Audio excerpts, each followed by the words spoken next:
안녕하세요. 시원한 세무사 박정현입니다. 최근 문제가 되고 있는 국세청의 감정평가에 대해 한번 다뤄보고자 합니다. 국세청은 평가심의위원회를 도입을 하고 2019년 2월 12일부터는 평가기간이 지나더라도 일정 기간 동안은 본인들이 감정평가를 통해 세금을 증액할 수 있다는 법령을 개정했습니다. 즉 여태까지 기준시가 또는 공시지가로 과세해온 상속세와 증여세를 시가에 맞게 감정평가로 끌어올리겠다는 건데요. 그만큼 납세자의 세금 부담도 당연히 어마어마하게 늘어나게 됩니다.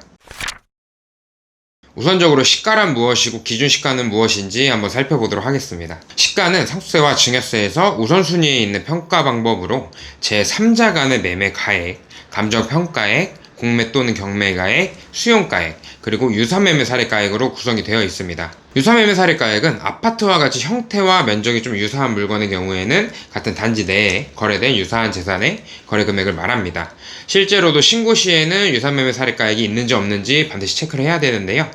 내 옆동에서 같은 평수의 아파트가 팔렸다면 그 가액을 갖다 쓸 수밖에 없습니다. 기준시가는 국토교통부에서 고시되는 개별공시지가나 공동주택가격, 개별주택가격 등을 말하는데요.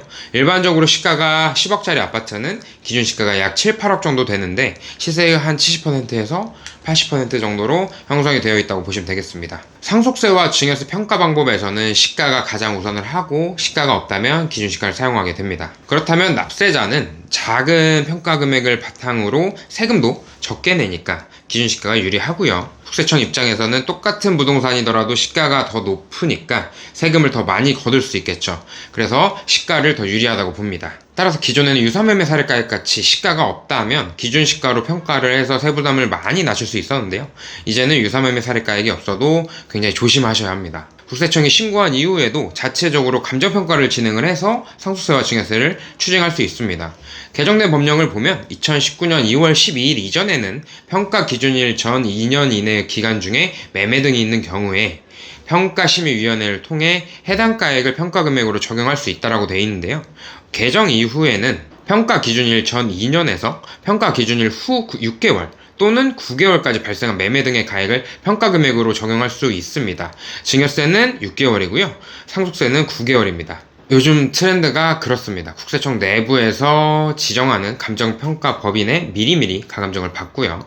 그 가감정을 통해 세금을 증가시킬 수 있는지 없는지 여부를 보고 나서 감정을 진행한다고 합니다. 국세청에서 진행하는 감정평가는 납세자가 받는 감정평가보다는 평균적으로 금액이 높다고 하고요. 국세청에서는 실제 세금을 추징하기 위해서 많은 노력을 들이게 되는데 그에 비해서 감정평가는 상당히 적은 노력이 필요하죠. 특히 세무조사 같은 경우에는 세무공무원 숫자가 한정되어 있다 보니까 실제 수많은 건을 진행하기에는 많이 어렵습니다. 다만 감정평가 같은 경우에는 공무원 한 명이 여러 개의 감정평가도 진행을 할 수 있으니까 일부 예산만 편성이 돼 있다면 실제 감정평가서를 받기는 어렵지 않습니다. 그리고 감정평가를 받는다면 세금 추징 효과가 수천만 원에서 수억까지 올라가다 보니까 상대적으로 효율이 좋다고 볼 수 있겠죠. 그래도 국세청에서 눈치가 많이 보였는지 가산세는 따로 규정하고 있지 않은데요.